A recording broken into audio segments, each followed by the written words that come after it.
Aduhai ibu tiriku, kasihanilah pada diriku. Tanpa ayah dan tanpa ibu, kuharapkan kasih sayangmu. Assalamualaikum warahmatullahi wabarakatuh. Tuan Pengerusi Majlis, panel hakim. Seterusnya, kawan-kawan yang saya kasihi. Hari ini, saya akan bercerita kepada kawan-kawan sebuah kisah yang begitu menyentuh hati. Ratapan si anak tiri. Kawan-kawan sekalian, Mayasari seorang gadis yatim piatu tinggal bersama ibu tirinya di sebuah kampung bernama Tanjung Permai di sebuah negeri bernama Mentari. Ibu tirinya mempunyai seorang anak yang seusia dengan Mayasari bernama Mayasara. Kawan-kawan nak tahu, Mayasari seorang gadis yang cantik dan menarik. Kulitnya putih melepak, hidungnya mancung bak seludang dan pipinya pula putih bagai pauh dilayang. Berbanding pula dengan Mayasara. Alahai, berbeza. Nyata berbeza. Kasihan Mayasari. Setiap hari ada saja kerja yang perlu dibuatnya. Memasak, membasuh, menumbuk padi dan banyak lagi. Pendek kata, selagi tak tutup mata, asyik kerja sahaja. Tidak pernah sekalipun Mayasari curi tulang walaupun tiada siapa yang mengawasinya. Kawan-kawan, ketika Mayasari sibuk dengan kerjanya, kawan-kawan rasa apakah yang akan dilakukan oleh Mak Munah dan anak kesayangannya Mayasara? Kalau kawan-kawan nak tahu, mereka berdua ni asyik berehat sahaja. Apabila mengantuk, tidur dan apabila lapar, makan. Mereka berdua benci akan Mayasari. Herdik, marah dan pukul sudah menjadi mainan mereka terhadap Mayasari. Kita tidak boleh mengambil kesempatan terhadap kebaikan orang lain. Apatah lagi menganiaya saudara kita sendiri.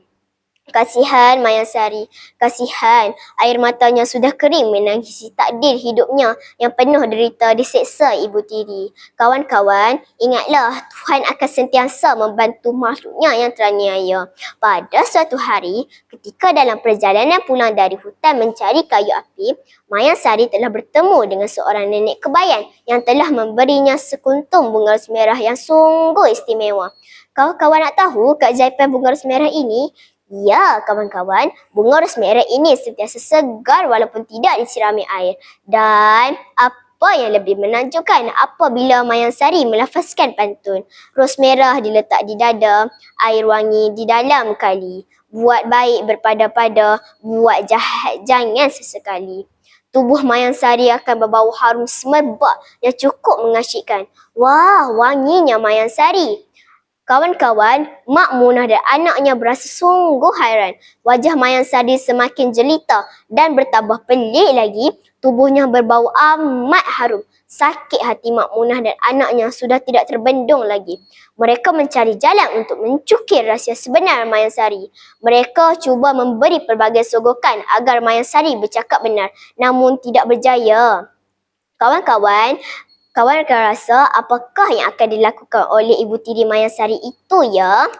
Rupa-rupanya dalam diam-diam mereka telah mengintip setiap gerak-gerik Mayasari. Akhirnya rahsia Mayasari pun terbongkar. Dengan perasaan yang amat marah, Mak Munah dan anaknya meluru ke arah Mayasari dan memaksanya agar memberikan bunga ros ajaib itu kepada mereka. Mayasari memohon belas kasihan ibu tiri yang kejam supaya jangan diambil bunga ros kesayangannya ini. Kawan-kawan, kasihan Mayasari, kasihan. Ibu tirinya tidak mempedulikan kata-katanya. Bahkan mereka memukul dan menarik dengan kasar rambut Mayasari. Kawan-kawan, dengan tidak semena-mena, terdengar suara seorang lelaki meminta perbuatan mereka terhadap Mayasari dihentikan. Mak Munah tergamam dengan seorang lelaki segak bergaya lagak putera raja berdiri di muka pintu. Sangkaannya memang benar. Rupa-rupanya putera raja itu telah terdengar akan suara rayuan Mayasari ketika lalu di hadapan rumah Mak Munah.